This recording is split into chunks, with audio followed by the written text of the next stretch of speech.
Hi, and welcome to this edition of Renovation Time. Well, we're in a newly finished kitchen, and this is a really great one to show you because a lot of people say, I have existing cabinets and I want to try to reuse the cabinets and put new cabinets in. So in this application, we're able to do that. So we reused a lot of the cabinets. So in this case, and one thing you have to remember too, sometimes you can source cabinets that are going to match and sometimes you can't. But again, in this one, we were able to. So we reused as much of the kitchen as we could. So in here, we have two pot drawers that we were able to reuse, and these are brand new. So as you can see, you can't tell. There's probably a little bit of a difference in color in the white just because these have been in here a lot longer, but you can't really tell.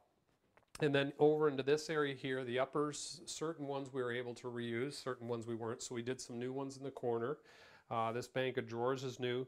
The corner cabinet is new, which is great.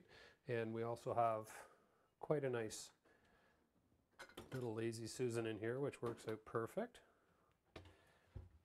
And then dishwasher, these two cabinets we were able to reuse, and the bank of drawers here. So we came in, we looked at it, and originally this was the sitting area. So we had a little sitting area here. The sink was actually where the stove was, and the stove was over at the end wall. So we wanted to revise it a bit.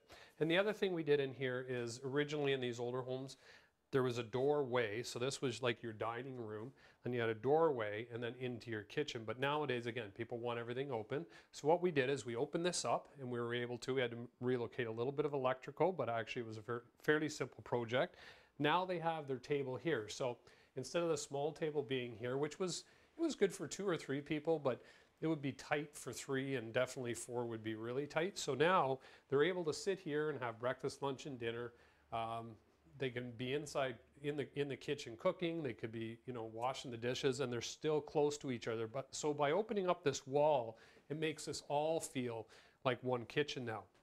And the other advantage of that is it opens up this area. So if you have 2 or 3 people in the kitchen, so let's say somebody's doing the dishes, somebody's actually over at the stove, and somebody's prepping, you can have 3 people in the kitchen, no problem, and still have people sitting here while we're entertaining. So really good idea to open it up if you can. Sometimes these are supporting walls, so you have to be careful.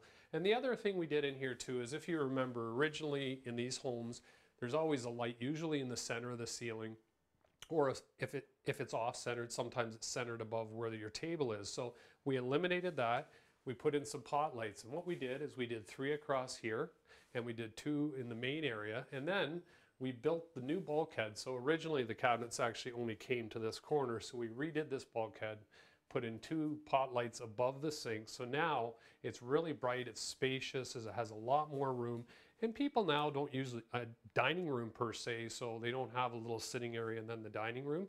Originally, 30, 40, 50 years ago, they always had a dining room where you sat officially, if you had guests over, and then a little sitting area for, most days and mornings when you wake up. So it opens it up. It was actually very good price point wise because we were able to reuse some of the cabinets.